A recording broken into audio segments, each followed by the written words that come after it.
दादी गुलजार अब भौतिक शरीर में नहीं है, लेकिन उनकी स्मृति में बना स्मारक अव्यक्त लोक आज भी संपूर्ण सृष्टि को बल दे रहा है।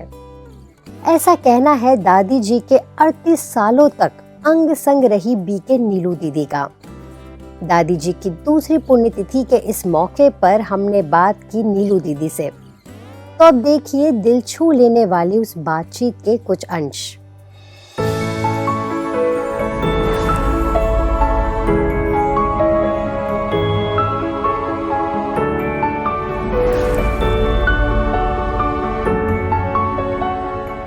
दादी के हमेशा साथ साथ रहने वाली ब्रह्मा कुमारी नीलू दीदी का कहना है कि भले ही आज दादी हमारे साथ नहीं हैं, लेकिन अव्यक्त लोक के माध्यम से दादी आज भी हम सभी के संकल्पों को पूरा कर रही हैं।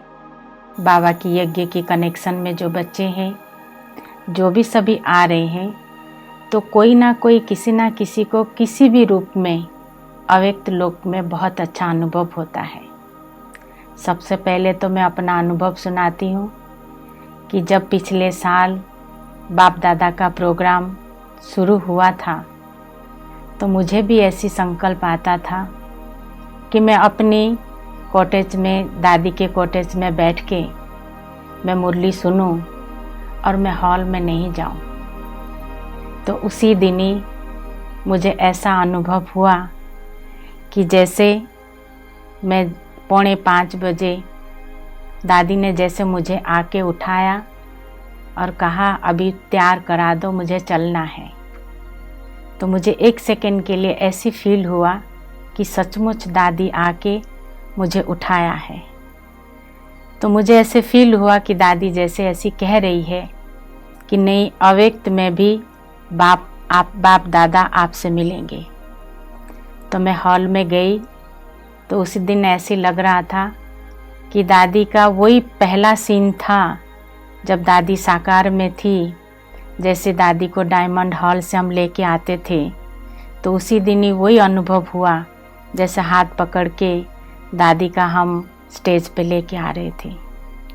तो ऐसी अनेक आत्माएं जो आते हैं अव्यक्त लोक में, तो बहुत वैरायटी अनुभव सबको होता है। तो जब यहाँ दादी के रूम में आते हैं, दादी के कॉटेज में, तो सभी वैरायटी अनुभव सुनाते हैं कि अव्यक्त लोक में हमको ये अनुभव हुआ, अव्यक्त लोक में हमको दादी ये मिली, हमको बाप दादा की साक्षात्कार हुआ। और हमने जो जो संकल्प करते हैं, जैसे हम बाबा जब आते थे अव्यक्त बाप दादा, तो जो संकल्प हम करते थे तो वो जैसे पूरा होता था। ऐसे अव्यक्त लोक में जब हम जाते हैं तो हमारी हर संकल्प पूरा होता है। नीलू दीदी बताती हैं कि कैसे एक एमएलए को अव्यक्त लोक में दादी ने अपने समय को सफल करने की टचिंग कराई और वो मधुबन से जाते जाते रुक गए। एक छोटी सी आपको उदाहरण दूं, या एक सुना और रियल घटना कि पॉलिटिक्स विंग का प्रोग्राम था जी। तो उसमें एक एमएलए आए हुए थे जी। तो किसी कारणवश उनको यहाँ शांतिवन में जगह नहीं मिली थी जी। तो वो दूसरी जगह उनको दिया गया था। वो थोड़ा डिस्टर्ब हो गए थे, तो उन्होंने अपनी बहन, टीचर बहन को कहा कि हमको भी वापस जाना है क्योंकि मुझे कोई अर्जेंट काम आया। तो वो मन ही मन उनको डिस्टर्बेंस तो थी क्योंकि मैं दूर रह रहे थे तो थोड़ा था। तब जब उन्होंने टीचर्स बहन को सुनाया तो उन्होंने कहा कि ठीक है भाई साहब, तो भले आप जाने वाले हैं, किंतु हमारी दादियों का जो स्तंभ बने हुए हैं, आप शाम को चक्कर लगाना, चक्कर लगा के भले आप सुबह निकल जाना। तो उन्होंने कहा ठीक है। तो उन्होंने सब जगह पे गए। जब अव्यक्त लोक में आए तो योग कर रहे थे, वहाँ बैठे थे, तो उनको ऐसे लगा दादी जैसे आके उनको कह रहे हैं कि आप आए हो, इतने मेहनत करके आप आए हो, यहाँ की लाभ के उठाए बिगड़ चले जाएंगे। तो उनको लगा ये कौन है। तो सामने दादी का पिक्चर था। तो उन्होंने सुनाया कि मुझे ये आके कह रहे हैं यहाँ का लाभ उठा के ज़रूर जाना चाहिए। तो दादी जैसे उनको बता रहे थे, तो इतने में उन्होंने कहा कहाँ रहते हैं ये, कहाँ रहते थे। तो उस बहन ने सुनाया कि यहाँ ये बाजू में उनका रूम है, तो वहाँ रहते हैं जी। तो आके जब इधर उन्होंने आए दादी के रूम में आके, उनके आंसू इतनी बह रहे थे कि दादी मुझे आप बचा दिया, कि आज मैं इतना जैसे एक अच्छी जगह पे मैं आया हुआ था और उसको मिस करके जा रहा था। तो उनको इस प्रकार का अनुभव हुआ, दादी जैसा अनुभव कराती है। दादी कम बोलती थीं, लेकिन जब भी बोलती उनके 2 शब्द भी शक्तिशाली होते थे। ऐसे ही टावर ऑफ डिविनिटी पर लिखे 4 शब्द उनकी आज भी विशेषताओं को बयां कर रहे हैं। ये जरूर है, दादी बहुत कम बोलती थी और दादी की बोल बहुत ही युक्ति युक्त होता था, और दादी की वाणी की जो था ना बहुत वैल्यू रहता था। आप सभी ने देखा होगा जब अव्यक्त बाप दादा आते थे, भले बोलने वाले लंबे करके बात करते थे, बहुत उस पे सुनाते थे, किंतु बाबा उसको बहुत सार में 2 शब्द में पूरा कर देते थे। तो दादी के अंदर भी ये विशेषता थी।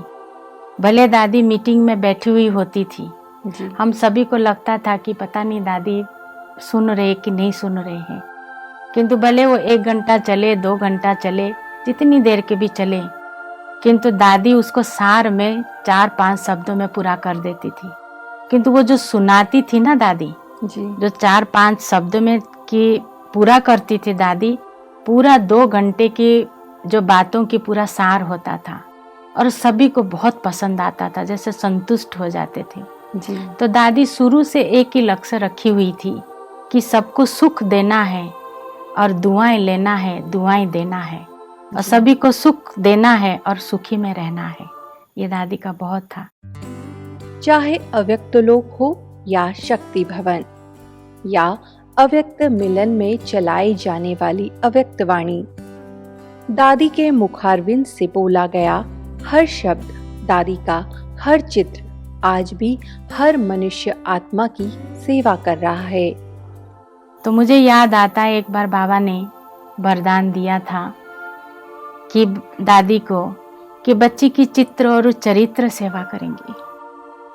तो वो हम आज प्रैक्टिकल में देख रहे हैं। बाबा को बोलते लगभग 25-26 साल हो गए, किंतु आज हम प्रैक्टिकल में देख रहे हैं कि चित्र और चरित्र कैसे सेवा कर रहे हैं। सचमुच चित्र जो है, आज बाप दादा का जब चित्र आता है, जब अव्यक्त बाप दादा आते थे, तभी भी जो सेवा थी, अभी भी वही चित्र ही सेवा कर रहे हैं। रही चरित्र की बात, आज दादी को हम देखते हैं, हर एक व्यक्ति कहता है कि सचमुच ऐसी दादी थी, दादी जो थी ना भी कोई भी होगा। तो दादी की जो चित्र और चरित्र दोनों की बाबा ने वरदान दिया था, वो हम आज सब प्रैक्टिकल में देख रहे हैं। गुलजार दादी का चलना हो या खाना, सब कुछ बेहद रॉयल होता था। दादी को एक छींक भी आता था ना, तो कभी हम लोग जैसे छींक लेते हैं, छींकते हैं मान लो, तो आवाज करते हैं और मुंह पे नैपकिन नहीं रखते, नहीं। दादी को जैसे मान लो छींक आना होता था, तुरंत दादी नैपकिन मुंह पे रख लेती थी। और जैसे दादी खाना खाते थे ना, ऐसे लगता ही नहीं था, खाना खा के दादी उठ जाती थी, ऐसे लगता नहीं था खाना खाया हुआ हो, इतनी नीट क्लीन रहता था जी। और दादी जब खाना खाती थी, आप सभी ने देखा होगा, जब बाप दादा को खिलाते हैं जी। तो बाबा के मुंह कितनी छोटा सा खुलता था जी हाँ। तो ऐसे ही दादी जब खाती थी, उनकी रोटी की गिट्टी जो होती थी ना, इतनी छोटी छोटी गिट्टी होती थी, वो जैसे गिट्टी तोड़ के दादी खाती थी। हम लोग खाते हैं तो कई बार मुंह जैसे खुल जाता है, दादी का कभी नहीं होता है। आवाज होती है तो दादी का कभी नहीं होता था। और जितनी बार दादी एक गिट्टी लेंगी, उतनी बार दूसरे हाथ से मुंह जरूर पहुंचती थी। बहुत रॉयल थी दादी, बहुत रॉयल्टी थी। हम कई बार देखते थे, दादी खाना खा रही होती थी और दादी जानकी कई बार कहती थी मुझे दादी से मिलना है। तो दादी जैसे एंटर होती थी तो दादी तुरंत अपनी टेबल से खड़ी हो जाती थी, कहती थी दादी हम खाना खा रहे। जिन्हें दादी के साथ सेवा करने का मौका मिला, वे आज भी बताते हैं कि कौन कौन से गुण उन्होंने दादी से धारण किए। दादी को जब याद करते हैं तो बाप दादा ही याद आता है। और दादी की जो दृष्टि है एकदम समता वाली थी। कोई भी आत्मा दादी जी के पास आवे तो दादी ये नहीं समझे कि ये आत्मा नई है, ये आत्मा पुरानी है, बड़ी है, छोटी है। मैं यही देखती थी कि जैसे बाबा के सामने जब बच्चा आता है तो बाबा की दृष्टि एकदम प्यारी और एक समान रहती थी, तो दादी जी की भी दृष्टि एक समान। तो ये बड़ा गुण मैंने विदेश के लिए एक ले लिया कि जो भी आत्मा बाबा के घर में आए वो कुछ प्राप्ति करने के लिए आते हैं, तो वो दादी की दृष्टि मुझे बहुत काम लगती है। एक बार की बात है, मैं आपको सुना रही हूँ। हम नए नए आए थे दिल्ली सेंटर पर, तो सेंटर की तो दिनचर्या अलग होती है ना, नियम मर्यादा पूर्वक होता है, सब कुछ समय पर होता है। मुरली क्लास के टाइम क्लास, भोजन के टाइम भोजन। तो एक बहन की भोजन खिलाने की ड्यूटी थी, तो वो बहन ने बोला हमें भोजन खिलाने के लिए बुलाने आई। तो हम नए नए थे तो संकोच आता था कि सब लोग भोजन कर ले फिर हम भोजन करें। तो मैंने उसको कहा ठीक है, हम थोड़ी देर बाद करेंगे सबके भोजन करने के बाद। तो उसने बोला यहाँ का टाइम टेबल होता है, 2 बजे तक पूरा करना होता है, आप लेट नहीं, आप टाइम पर भोजन किया करो। थोड़ा ऐसे बोला तो मैंने समझा कि इसने मुझे डांटा, तो मुझे थोड़ा सा फील हो गया। हम क्योंकि नए नए आए थे, उसी समय दादी के पास कुछ मैसेज लेके जाना था, तो मैं दादी के सामने गई। तो दादी ने, वो तुरंत पहचान लेती थी मैं किस मूड में आई हूँ। तो दादी ने कहा कि आपको कुछ हुआ है क्या? मैंने कहा नहीं दादी जी। तो नज़दीक बुलाया, इधर आओ, आपको कुछ हुआ है? मैंने कहा नहीं। फिर वो हाथ पकड़ लिया, नहीं बताओ कुछ हुआ है चेहरे से। तो फिर मुझे एकदम से आ गया। तो मैंने कहा नहीं दादी कुछ नहीं हुआ, वो बहन ने भोजन के लिए बोला था टाइम पर करना, मैं लेट करती हूँ ना, इसलिए मुझे थोड़ा ऐसे भावुक हो गई थी। तो दादी ने एकदम सब्जेक्ट चेंज कर दिया और बोला, कहा कि आपको मालूम है शिमला में तारा देवी का मंदिर है, मेरा नाम तारा है ना। हाँ जी, तो कहा वहाँ पर तारा देवी का मंदिर है, और वो जो बहन थी ना उसका नाम लिया, कहा उसका मंदिर नहीं है अच्छा। तारा। तो मैं हंस पड़ी। तो ऐसे मतलब बात ही चेंज कर देती थी दादी जी, ऐसे एकदम खुश कर देती थी। दादी जी अंतिम घड़ी तक सबको यही याद दिलाती रही कि अब कर्मातीत बनना ही है। तो ऐसी महान विभूति दादी गुलजार जी की अनुभूति कराने वाला अव्यक्त लोक चिरकाल तक लोगों को दिव्य शक्ति से भरपूर करता रहेगा।